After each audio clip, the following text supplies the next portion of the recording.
अभिमन्यु के साथ मुंबई से दिल्ली अपनी कार से जा रहा था। अभिमन्यु लगातार 9 घंटे से ड्राइव कर रहा था।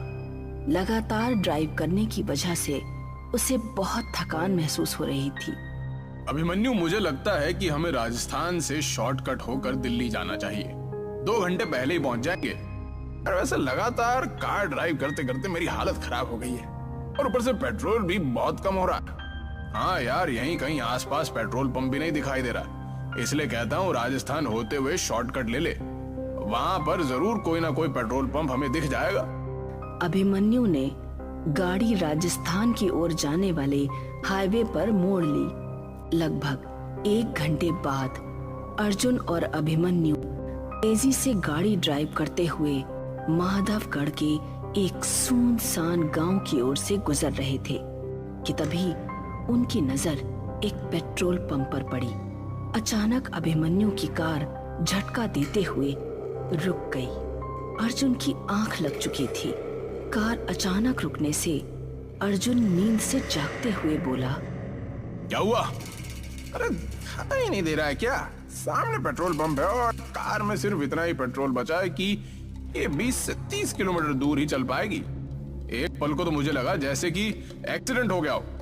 अरे कार मैंने नहीं रोकी अर्जुन, मेरी नजर ही इस पेट्रोल पंप पर पड़ी थी और कार अपने आप झटका देते हुए रुक गई। लेकिन जो भी हुआ अच्छा हुआ, पेट्रोल तो हमें कहीं ना कहीं से डलवाना ही था ना।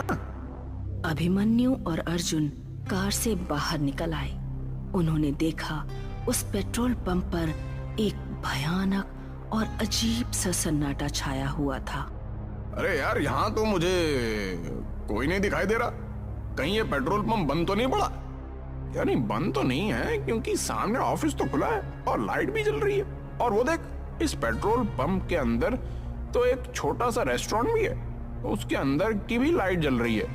मगर मुझे लगता है कि उस रेस्टोरेंट के अंदर भी कोई मौजूद नहीं। अरे तो इसमें टेंशन वाली क्या बात है? अपने हाथों से पेट्रोल डाल लेंगे। इतनी रात में कौन देखेगा हमें?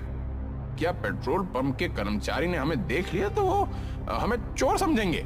पेट्रोल पंप के आसपास इंसान तो क्या, एक चूहे का बच्चा भी नजर नहीं आ रहा। तभी उन दोनों के कानों में पीछे से किसी व्यक्ति की भारी आवाज टकराई। कौन हो तुम? उस आवाज को सुनकर वो दोनों चौंक कर पीछे की ओर देखने लगे। उन दोनों के सामने अजीब से चेहरे वाला एक व्यक्ति खड़ा हुआ था। यार, इसकी शक्ल तो बड़ी भयानक लग रही है। ऐसा लग रहा है जैसे कि शमशान घाट की चिता से अभी अभी उठकर आया हो। हाँ यार, बोल तो बिल्कुल सही रहा है। मैं खुद पहली नजर में इसकी शक्ल देखकर डर गया था। लेकिन हमें क्या, हमें सिर्फ पेट्रोल डलवाना है और यहाँ से निकलना है। इतना बोलकर अभिमन्यु उस कर्मचारी से बोला, अभी कुछ सेकंड पहले आप कहाँ पर थे?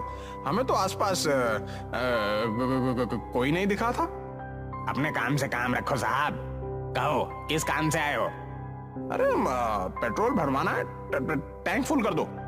अभिमन्यु के कहने पर वो पेट्रोल पंप का कर्मचारी पेट्रोल डालने लगा। तभी अर्जुन की नजर उस पेट्रोल पंप की जमीन पर पड़ी। अर्जुन बुरी तरह से डर गया। अभिमन्यु, अरे नीचे देख, ये तो खून के धब्बे हैं। तभी उन दोनों के कानों में उस कर्मचारी की आवाज टकराई।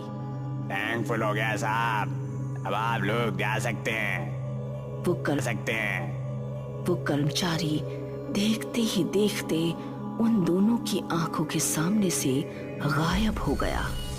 ये देखकर अभिमन्यु और अर्जुन की आंखें दहशत से फटी की फटी रह गई।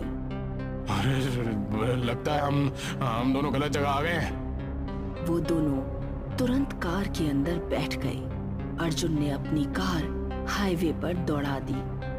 अभिमन्यु को कार ड्राइव करते हुए 1 घंटे से ज्यादा हो गया था, मगर रास्ता था जो खत्म होने का नाम भी नहीं ले रहा था।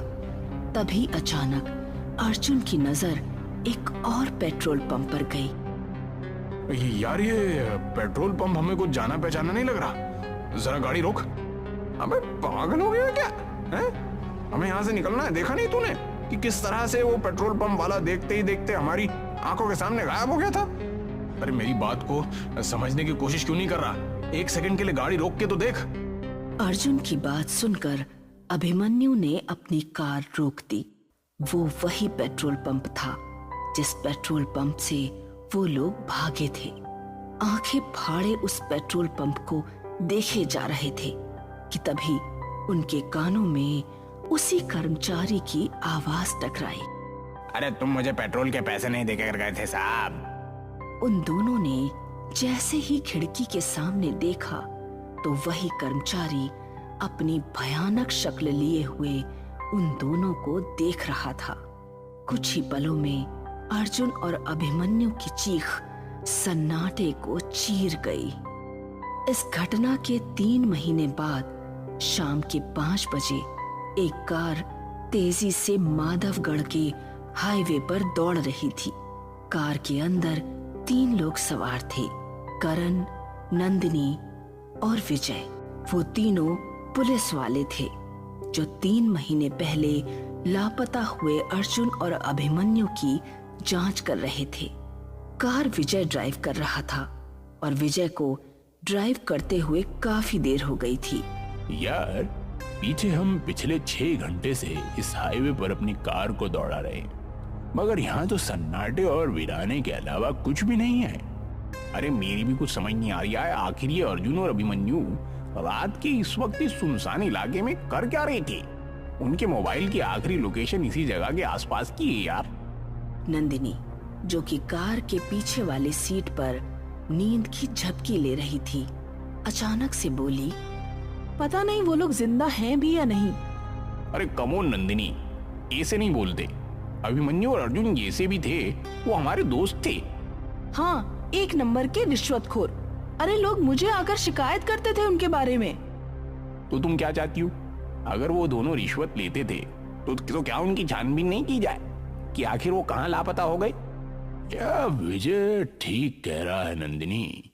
डिपार्टमेंट में हर दूसरा आदमी रिश्वत लेता है और हर कोई तुम्हारे जैसा ईमानदार नहीं होता।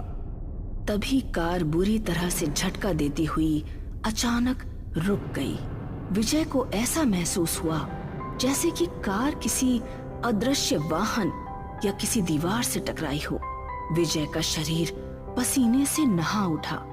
करण और नंदिनी भी बुरी तरह से घबरा गए। क्या हुआ? कार किससे टकराई? नहीं नंदिनी, कार अचानक झटका देते हुए रुक गई। तभी करण की नजर एक पेट्रोल पंप पर पड़ी। यार वो देखो, सामने पेट्रोल पंप है। क्यों ना हम उस पेट्रोल पंप पर जाकर पूछताछ करें? करण सही कह रहा है विजय। कार पेट्रोल पंप के ठीक सामने रुकी थी। विजय, करण और नंदिनी कार से उतर गए और उस पेट्रोल पंप के अंदर चले गए। पेट्रोल पंप पर कुछ लोग मौजूद थे। वो तीनों पेट्रोल पंप के अंदर बने हुए एक रेस्टोरेंट के अंदर घुस गए। रेस्टोरेंट के अंदर कुर्सियां मौजूद ना होकर चारपाइयां मौजूद थीं, जहां पर कुछ गांव के लोग बैठे हुए भोजन कर रहे थे कि तभी विजय नंदिनी से बोला, मैं अभी आता हूँ। मैं भी तेरे साथ चलता हूँ यार, थोड़ा हाथ मुंह भी धो लूंगा। नंदिनी वहां पर अकेली थी और वहां मौजूद लोगों को देख रही थी। नंदिनी एक पुलिस वाली थी। तभी नंदिनी के सामने एक अजीब सा दिखने वाला व्यक्ति आकर खड़ा हो गया। खाने में क्या लेंगे आप? फिलहाल तो मुझे 1 कप चाय की जरूरत है। 1 कप चाय ले आओ। कुछ देर बाद वो लड़का नंदिनी को चाय देकर चला गया। उसने देखा कि कप के अंदर किसी इंसान की कटी हुई उंगली थी। नंदिनी चीखती हुई उस रेस्टोरेंट से निकलकर भागने लगी। अरे क्या हुआ नंदिनी, तुम इतनी घबराई हुई क्यों हो? और ये तुम्हारे माथे पे पसीना के साथ? ये पेट्रोल पंप अजीब सा है करण। इतना कहकर नंदिनी एक ही सांस में सारी घटना उन दोनों को बताने लगी। नंदिनी की बात सुनकर वो दोनों नंदिनी को बहुत गौर से देखने लगे। अरे लगता है तुम्हारे ऊपर थकान हावी हो गई है। करण और विजय ने जब अंदर जाकर देखा तभी रेस्टोरेंट के अंदर मौजूद लोग एक साथ भयानक हो गए। देखते क्या हो, अपनी जान बचाकर भागो यहाँ से। करण और नंदिनी फुर्ती से वहां से निकल गए, मगर विजय नहीं निकल सका। विजय की दर्दनाक चीख सन्नाटे को चीर गई। हमें जल्दी से अपनी कार में बैठना होगा। अरे कार में कैसे बैठेंगे नंदिनी? कार कहीं आसपास नजर ही नहीं आ रही है। क्या मतलब नजर नहीं आ रही है? यही तो खड़ी थी, कहाँ गई? अरे हम दोनों को अब बातें करने में अपना वक्त बर्बाद नहीं करना चाहिए। जितनी तेज भाग सकते हो मेरा हाथ पकड़कर भागो। वो दोनों उस पेट्रोल पंप से दूर भागने लगे।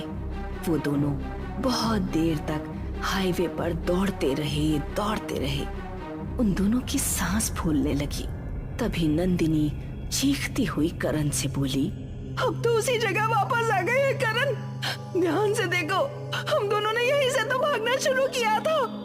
वो सामने पेट्रोल पंप है। करण की सांसें हलक में अटक कर रह गई। वो ठीक उसी पेट्रोल पंप के सामने ही थे। तभी उन दोनों के कानों में विजय की आवाज टकराई। अरे तुम दोनों मुझे अकेला मरने के लिए छोड़ गए? विजय एक भयानक शक्ल में क्रोध भरी नजरों से उन दोनों को देख रहा था। तुम दोनों को मुझे भी सांस लेकर चलना पड़ेगा। तभी उन दोनों के कानों में अर्जुन और अभिमन्यु की आवाज टकराई। विजय सही कह रहा है। तुम दोनों विजय को रेस्टोरेंट में अकेला छोड़कर भाग गए। करण और नंदिनी ने देखा तो उनके सामने अभिमन्यु और अर्जुन भी अपनी भयानक शक्ल लिए हुए खड़े थे। अचानक अभिमन्यु ने करण की गर्दन उसके धड़ से अलग कर दी और उसका सर नंदिनी के पास फेंक दिया। नंदिनी चीखती हुई अपने शरीर की पूरी ताकत लगाकर दोबारा भागने लगी।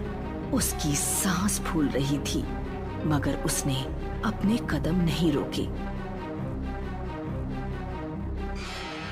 कौन हो तुम? नंदिनी ने एक ही सांस में कांपते हुए सारी घटना उस बूढ़ी स्त्री को बता दी। अब तुम यहाँ से नहीं जा सकती बेटी। क्या मतलब मैं यहाँ से नहीं जा सकती? बड़ी बेवकूफ लड़की हो। तुम तीनों उसी वक्त मर चुके थे जिस वक्त तुम्हारी कार झटका देते हुए रुकी थी। वो कार रुकी नहीं थी, बल्कि उस कार का एक्सीडेंट हुआ था। क्या बकवास कर रही हो तुम? कार का एक्सीडेंट कैसे हो सकता है? बूढ़ी स्त्री नंदिनी का हाथ पकड़कर वो एक कार के पास ले आई। गौर से देख इस कार को लड़की, ये किसकी कार है? नंदिनी उस कार को फटी फटी आंखों से देखने लगी। वो कार उसी की थी। उसने देखा उसकी विजय और करण की लाशें पड़ी हुई थी। तुम तीनों की मौत यहीं हो गई थी। इस पेट्रोल पंप को देख रही हो? ये हॉन्टेड पेट्रोल पंप है, भूतिया पेट्रोल पंप। इस पेट्रोल पंप पर जो भी आता है हमेशा यहीं पर कैद होकर रह जाता है, और यहाँ जो भी वाहन आते हैं अदृश्य हो जाते हैं। तुम्हारी कार किसी एक अदृश्य वाहन से टकराई थी। अगले दिन न्यूज़पेपर में नंदिनी, विजय और करण की फोटो छपी हुई थी और सभी जगह चर्चा थी कि एक बार फिर उसी हॉन्टेड पेट्रोल पंप पर 3 लोग लापता हो गए। ये क्या रहस्य है, कोई नहीं समझ पाया, और शायद कुछ रहस्य हमेशा रहस्य ही रहते हैं।